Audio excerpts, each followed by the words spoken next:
120 तक क्वेश्चन हमने कर लिए थे। नेक्स्ट क्वेश्चन है, if the diagonals of a rhombus are 24 centimetre and 10 centimetre then the perimeter of the rhombus is. हमें क्या गिवन है, रोम्बस के दोनों डायगोनल दे रखे हैं, इसका पेरीमीटर हमें निकालना है। तो हमें पता है कि जो रोम्बस होता है उसकी ऑल साइड्स क्या होती है, इक्वल होती है, और उसके जो डायगोनल होते हैं वो क्या करते हैं, एक दूसरे को बाइसेक्ट करते हैं किस पे, 90 डिग्री पे। इसके जो डायगोनल है वो बाइसेक्ट करते हैं एट 90 डिग्री। ठीक है, तो इसका जो डायगोनल है एक है 24, तो इसमें से बड़ा जो डायगोनल है वो यही है, तो 24 है। ठीक है, तो यानी ये 12 हो जाएगा और ये भी 12, क्योंकि एक दूसरे को बाइसेक्ट करते हैं। ये 10 है दूसरा, तो ये 5 हो जाएगा, ये भी 5। हमें क्या निकालना है इसका, हमें इसका परिमाप निकालना है। ठीक है, पेरीमीटर, इसके लिए हमें इसकी साइड चाहिए। तो देखो ये ट्रायंगल है एक, ठीक है, ये एक ट्रायंगल है जो क्या है, राइट ट्रायंगल है। ठीक है, इसमें क्या गिवन है, हमें इसका बेस दे रखा है और इसकी हाइट है। तो हम इसका हाइपोटेन्यूज निकाल लेंगे। तो ये हाइपोटेन्यूज है, ये क्या है, इसकी रोम्बस की साइड ही है, साइड आ जाएगी। इसके बाद हम इसका इजिली पेरीमीटर निकाल सकते हैं। तो ये क्या है, इसका हाइपोटेन्यूज है। तो हमें पता है कि जो हाइपोटेन्यूज का स्क्वायर होता है वो क्या होता है, परपेंडिकुलर का स्क्वायर प्लस में बेस का स्क्वायर। ठीक है, तो हाइपोटेन्यूज का स्क्वायर परपेंडिकुलर क्या है, 12, 12 का स्क्वायर प्लस में बेस है 5, 5 का स्क्वायर, ये आ जाएगा 144 प्लस में 5 का स्क्वायर 25, ये आ गया हमारा 169। ये हाइपोटेन्यूज का स्क्वायर है, तो हाइपोटेन्यूज कितना आ जाएगा, 169 का स्क्वायर रूट हो जाएगा, ये होता है 13। तो ये हमारा आ गया 13। तो इसकी जो ऑल साइड इक्वल होती है, तो ये भी 13 आ गया, ये भी 13, ये भी 13। तो इसका जो पेरीमीटर होता है वो क्या होता है, इसका पेरीमीटर क्या होता है, 4 इंटू में 8। ठीक है, जैसे स्क्वायर का होता है, तो कितना हो जाएगा, 4 इंटू में 13, 13 4 जा 52। ठीक है, 52 सेंटीमीटर इसका पेरीमीटर आएगा। ऑप्शन है सेकंड। नेक्स्ट क्वेश्चन है, नेक्स्ट क्वेश्चन देखो क्या है, the list number must be subtracted from each of the numbers 14, 17, 34 and 42 so that remainders may be proportional is. देखो क्या है, ऐसा क्या सबसे छोटा नंबर इन सभी में से क्या माइनस करे, क्या घटाए, कि ताकि जो ये संख्याएं बचेंगी वो जो है प्रोपोर्शनल क्या होगा उनका। तो इनमें से क्या माइनस करे, देखो 14 है, 17 है, और इनका जो रेशियो जो है इक्वल होगा, कब इक्वल होगा, इनमें से क्या माइनस करें। देखो इनको हम ऑप्शन से करते हैं। ठीक है, ऑप्शन 1 उठा लेते हैं कि हमने 2 माइनस करके देखते हैं, इसमें से अगर 2 माइनस करेंगे इसमें से भी। ठीक है, तो क्या इनका रेशियो जो है इक्वल आता है, यानी ये प्रोपोर्शन में होते हैं कि नहीं। तो देखो इसमें से 2 माइनस करेंगे, ये 12 हो जाएगा और ये हो जाएगा 15, और ये कितना हो जाएगा 32, और ये हो जाएगा 14। ठीक है, तो ये देखो 3 4 जा और 3 5 जा, ये 4/5 आ गया, और ये देखो कितने पे चला जाएगा, ये 8 चौका 32, 8 5 40। तो देखो ये भी 4/5 आ गया और ये भी 4/5, यानी दोनों जो है रेशियो ये इक्वल आ गए, यानी ये जो नंबर्स है ये प्रोपोर्शन में हो गई। ठीक है, तो इसलिए ऑप्शन क्या हो जाएगा, ए करेक्ट हो जाएगा, यानी जो सबसे छोटा नंबर होगा वो 2 होगा, जिसको माइनस करने पर ये जो संख्याएं हैं वो क्या होंगी, प्रोपोर्शन में। ठीक है, नेक्स्ट क्वेश्चन है,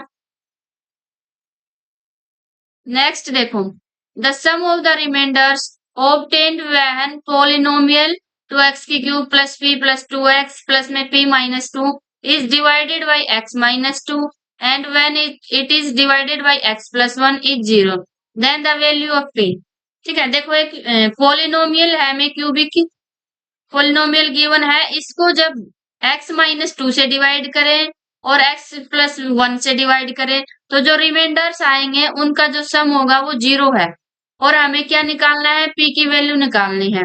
तो देखो इसको हम पहले इक्वेशन लिख लेते हैं, ये पॉलिनोमियल 2x की क्यूब प्लस में p प्लस में 2x प्लस में p माइनस में 2। ठीक है, ये है।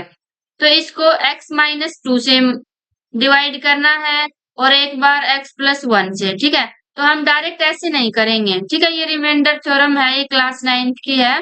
तो कैसे करेंगे, x माइनस टू को 0 के इक्वल पुट करेंगे, ठीक है।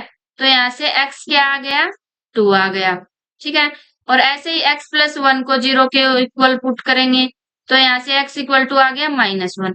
यानी इनको हम इस पोलिनोमियल को किससे डिवाइड करेंगे, 2 से डिवाइड करेंगे और माइनस वन से डिवाइड करेंगे। सॉरी, डिवाइड नहीं करना इसको, इसमें x की वैल्यू 2 पुट करेंगे, ठीक है, इसी में। और इसमें एक बार क्या करेंगे, x की वैल्यू माइनस वन पुट करेंगे, ठीक है। तो जो रिमाइंडर्स आएंगे उनका सम 0 दे रखा है हमें, तो ये लिख लेते हैं हम। इसमें पहले 2 पुट करते हैं, तो क्या आएगा, देखो रिमाइंडर 2 पुट करेंगे तो 2 की क्यूब प्लस में p प्लस में 2 इंटू में 2 प्लस में p माइनस 2, ठीक है। तो 2 की क्यूब क्या होता है, 8, 8 टू जा क्या होंगे 16। अब 2 को अंदर मल्टीप्लाई करेंगे, 2p प्लस में 2 टू जा 4 प्लस में p माइनस 2, ठीक है। ये आ गया रिमाइंडर। अब इनका रिमाइंडर का जो सम है वो क्या है, 0 है। तो ये तो एक बार आ गया कि हमें x प्लस 2 से डिवाइड किया तब। अब हम x को माइनस वन पुट करेंगे, तो माइनस वन पुट करेंगे तो क्या आएगा, देखो 2 और माइनस वन की क्यूब प्लस में p माइनस 2 इंटू में माइनस वन है प्लस में p माइनस 2। तो ये कितना है, देखो माइनस वन की क्यूब है यानी ओड पावर है, तो माइनस ही आएगा, ये माइनस 2 आ गया। माइनस वन से मल्टीप्लाई करेंगे तो माइनस p माइनस 2 प्लस में p माइनस 2। अब देखो ये प्लस का p है, ये माइनस का कैंसिल हो जाएगा, ये minus two minus two minus two कितना हो गया, माइनस का 6 हो गया, ठीक है। अब हम इनको ऐड करेंगे, देखो तो इसको हम लिख लेते हैं, ये किसके इक्वल आएगा, देखो 2p प्लस p, 3p आ गया, ठीक है। ये 3p और कितना है 16 प्लस में 4 20 हो गया, 20 माइनस 2 18 आ गया प्लस में 18, ये इतना आ गया रिमाइंडर आ गया जब इसको x माइनस 2 से डिवाइड करते हैं और x प्लस वन से डिवाइड करने पर माइनस 6 आ रहा है। तो इनका जो सम है वो कितना है, 0 है। यहाँ से हम p की वैल्यू निकाल लेंगे, तो ये हो जाएगा 3p और माइनस 6 करेंगे तो ये आएगा 12 इक्वल टू 0। यहाँ से 3p कितना आ गया, माइनस 12। तो p की वैल्यू क्या आ जाएगी, माइनस 12 अपॉन 3 यानी माइनस 4 आ गई। p की वैल्यू क्या आ गई, माइनस 4। तो ऑप्शन हमारा 4 करेक्ट हो जाएगा। नेक्स्ट देखो, नेक्स्ट क्वेश्चन क्या है, if the difference of mode and median is 36 then the difference of median and mean क्या होगा। क्या है, हमें किसका जो डिफरेंस, मोड और मीडियन का डिफरेंस दे रखा है। हमें क्या निकालना है, मीडियन और मीन का डिफरेंस निकालना है। तो देखो जो मीडियन होता है एक फॉर्मूला होता है जो आपको याद रखना है। मीडियन क्या होता है, 3 मीडियन होता है मोड प्लस में 2 मीन, ठीक है। ये फॉर्मूला होता है, ये होता है। अब हमें गिवन क्या है, देखो मोड और मीडियन का डिफरेंस 36 है, तो हम लिख लेंगे मोड माइनस में मीडियन इक्वल्स टू क्या है, 36। यहां से हम मोड की वैल्यू निकाल लेंगे, ठीक है, इस इक्वेशन से और इसमें पुट कर देंगे। तो यहाँ से मोड क्या आ गया, 36 प्लस में मीडियन, ठीक है। अब इसमें पुट करेंगे इक्वेशन 1 में, तो यहाँ से ये आ जाएगा 3 median equals to 3 median equal to mode equals to क्या है, ये 36 प्लस में मीडियन और प्लस में है 2 मीन, ठीक है। अब इस मीडियन को इधर ले जाएंगे तो क्या आ जाएगा, 3 मीडियन इक्वल्स टू 36 प्लस में 2 मीन, ठीक है। इधर लेके नहीं गए, माइनस में मीडियन आएगा, ठीक है। तो यहाँ से क्या बच गया हमारे पास, देखो 3 मीडियन माइनस 1 मीडियन, 2 मीडियन बच गया, ठीक है, 2 मीडियन। अब इस मीन को भी इधर ले जाएंगे तो ये आ गया माइनस में 2 मीन और इक्वल्स टू बच गया 36। अब इनमें से 2 कॉमन ले लेंगे तो ये क्या आ गया, 2 मीडियन माइनस में मीन इक्वल्स टू आ गया 36। अब ये 2 इनके डिवाइड में चला जाएगा, ठीक है। तो मीडियन माइनस में मीन कितना आ गया हमारे पास 36/2 यानी 18 आ गया। तो ये किसका डिफरेंस आ गया मीडियन और मीन का। हमें किसका निकालना था मीडियन और मीन का ही डिफरेंस निकालना था। ये आ गया 18। तो ऑप्शन हो जाएगा हमारा सेकंड करेक्ट। ठीक है अब नेक्स्ट देखो नेक्स्ट क्या है हमारे पास क्या निकालना है हमें the mean of the following data is. हमें इस डाटा का मीन निकालना है। ठीक है हमें टेबल गिवन हुई है जिसमें क्लास इंटरवल दे रखा है और फ्रीक्वेंसी गिवन है। तो हमें मीन के लिए क्या चाहिए ये है फ्रीक्वेंसी है ये। ठीक है एफ आई है ये है क्लास इंटरवल। ठीक है क्लास इंटरवल बोलते हैं। लेकिन मीन के लिए मीन कैसे निकालते हैं हम मीन के लिए हमें चाहिए ये होता है sum of F I X I upon में सम ऑफ एफ आई। ठीक है तो एक्स आई हम कैसे निकालेंगे एक्स आई जो है ये क्लास इंटरवल का है जो अपर लिमिट और लोअर लिमिट है इनका मीन निकाल के हम क्या निकालेंगे एक्स आई निकालेंगे। ठीक है तो एक्स आई क्या होता है जैसे ये है इनका निकालना है तो कैसे निकालते हैं 0 प्लस में 5 अपॉन में 2। तो कितना आ जाएगा ये 2.5 आ जाएगा। ऐसे ही ये कैसे आएगा 5 प्लस 10 अपॉन में 2। ठीक है तो 15 का हाफ हो जाएगा यानी 7.5। तो इसमें कितना 5 ऐड हो रहा है। तो नेक्स्ट कितना आएगा 12.5 और जो नेक्स्ट आएगा वो 17.5। अगला आएगा 22.5 और ये आ जाएगा 27.5। ठीक है अब क्या निकालना है हमें एफ आई एक्स आई यानी एफ आई से इनसे मल्टीप्लाई करनी है। तो इसको किससे मल्टीप्लाई करेंगे 4 से इसको 5 से और इसको 7 से और इसको 12 से इसको 7 से और इसको 5 से। ठीक है तो देखो कितना आएगा इसको 4 से मल्टीप्लाई करेंगे तो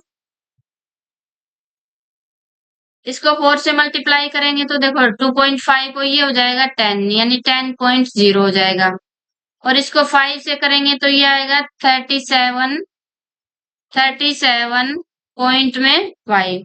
ठीक है नेक्स्ट आएगा इसको मल्टीप्लाई करेंगे तो ये हो जाएगा 87.5 और ये हो जाएगा हमारा 210.0।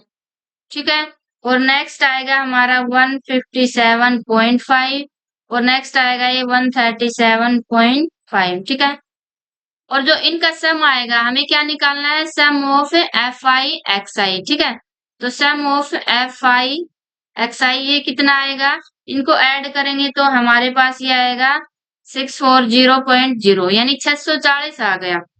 तो हमें क्या निकालना है मीन क्या होता है sum of F I X आई।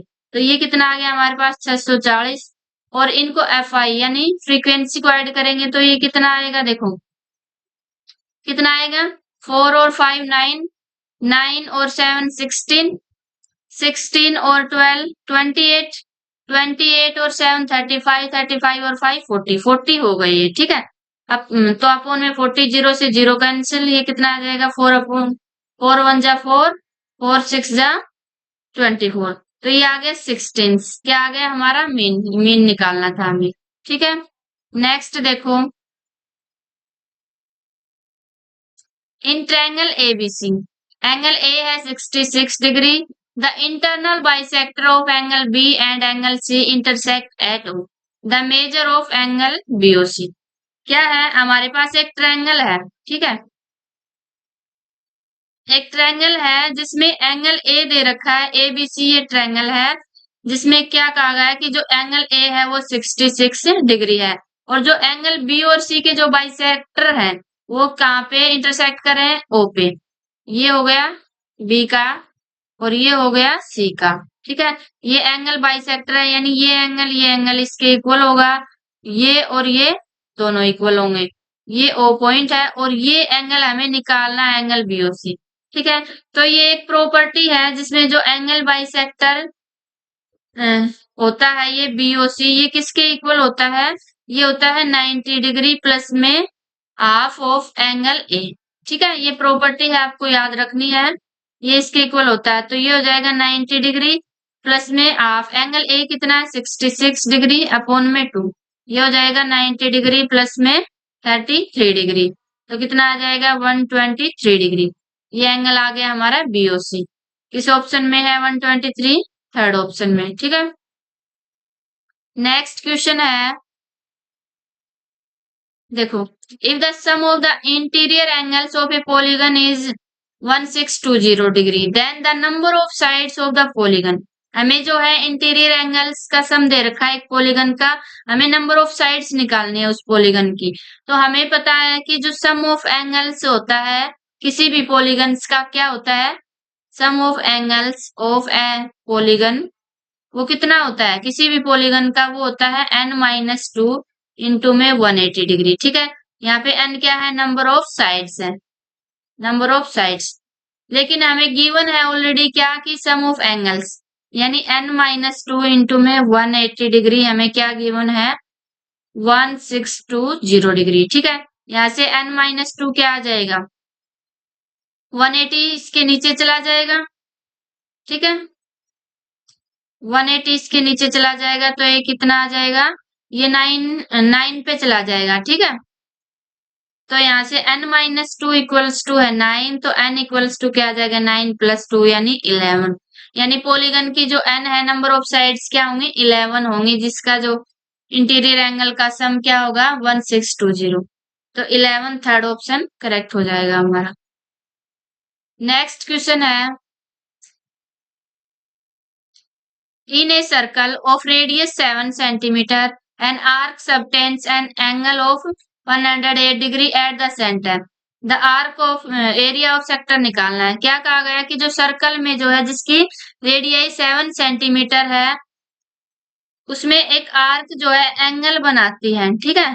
ये हो गया हमारा एक सर्कल, ऐसे होता है सर्कल। ठीक है। ये सर्कल हो गया जिसमें एक आर्क हमने एज्यूम कर लिया, ये ए बी आर्क है। ठीक है। ये जो है सेंटर पे एंगल बनाती है, जो कि कितना है, 108 डिग्री। ठीक है। और इसकी जो रेडियाई है वो कितनी दे रखी है, 7, तो ये भी 7 होगी, ये भी 7। तो एरिया ऑफ सेक्टर क्या होता है, सेक्टर क्या बन गया यहाँ पे, एओबी। तो जो एरिया होता है ऑफ सेक्टर वो क्या होता है, वो होता है हमारा पाई आर स्क्वायर अपॉन में 360 डिग्री इंटू में थीटा। ठीक है। यानी ऐसे होता है पाई आर स्क्वायर थीटा अपॉन में 360। अगर हमें क्या निकालनी होती, ये आर्क है इसकी लेंथ निकालनी होती, तो वो क्या आ जाती, लेंथ ऑफ आर्क। वो कैसे निकालते हैं हम, लेंथ ऑफ आर्क निकालनी होती, तो यहाँ एरिया की जगह क्या आ जाती, 2 पाई आर अपॉन में 360 इंटू में थीटा। ठीक है। यानी जो है इस सर्कल की जो पेरीमीटर आ जाता है यहाँ पे। ठीक है। और अगर एरिया निकालेंगे तो यहाँ सर्कल का एरिया आ जाएगा। अब हम वैल्यू पुट करेंगे, पाई की वैल्यू 22/7 गुणा में आर क्या है, 7 इंटू 7, और जो थीटा है वो है 108, नीचे भी 360 आ जाएगा। ठीक है। ये किस पे कट जाएगा, 9 पे, 9 1 जा 9, 9 2 जा 18, 9 चौका 36, 4 पे कट गया, 4 3 12, 4 एकम 4 10, इस 7 से ये 7 कैंसिल होगा, ये हो गया 7 3 21 और 22, इसको मल्टीप्लाई करेंगे तो ये आएगा 462 और अपॉन में 10। तो ये कितना आ गया, 10 है तो 1 के पीछे डेसिमल लग जाएगा, 46.2 सेंटीमीटर स्क्वायर ये एरिया आ गया किसका, सेक्टर का। ठीक है। ये स्क्वायर है, फोर्थ ऑप्शन करेक्ट हो जाएगा। नेक्स्ट क्वेश्चन देखो, नेक्स्ट है, the angle of elevation of the top of a tower from 2 points at distance A and B meters from the base and in the same straight line with it are complementary, then the height of the tower is। क्या गया, height और distance का question है ये। एक क्या है, एक टावर है। ठीक है। और इस टावर की हमें हाइट निकालनी है, और ये जो है एंगल ऑफ एलिवेशन, यानी एंगल बना रहा है किसके साथ, किसके साथ बना रहा है, बेस के साथ बना रहा है। ठीक है।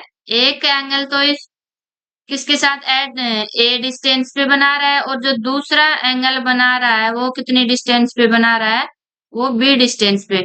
यानी यहां से लेकर यहां तक ए डिस्टेंस है, और यहां से लेकर यहां तक ये बी डिस्टेंस है। ठीक है। हमें क्या निकालना है, इस टावर की हाइट निकालनी है। तो अगर ऐसा क्वेश्चन आ जाए तो उसमें जो हाइट ऑफ टावर क्या होती है, हाइट ऑफ टावर जो बेस की जो लेंथ होती है उनकी मल्टीप्लाई का रूट होता है, ठीक है।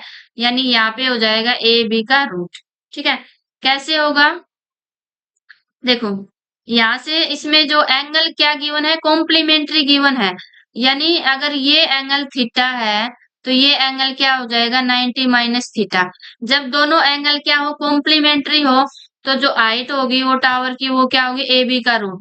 यानी अगर यहाँ पे ए इक्वल्स टू होता क्या होता, 9 होता है, ठीक है। और यहाँ पे होता है ये 3, बी यानी बी डिस्टेंस होती 9 और ए होती 3। तो ये हाइट टावर की क्या आ जाती, 9 इंटू 3 का रूट, ठीक है।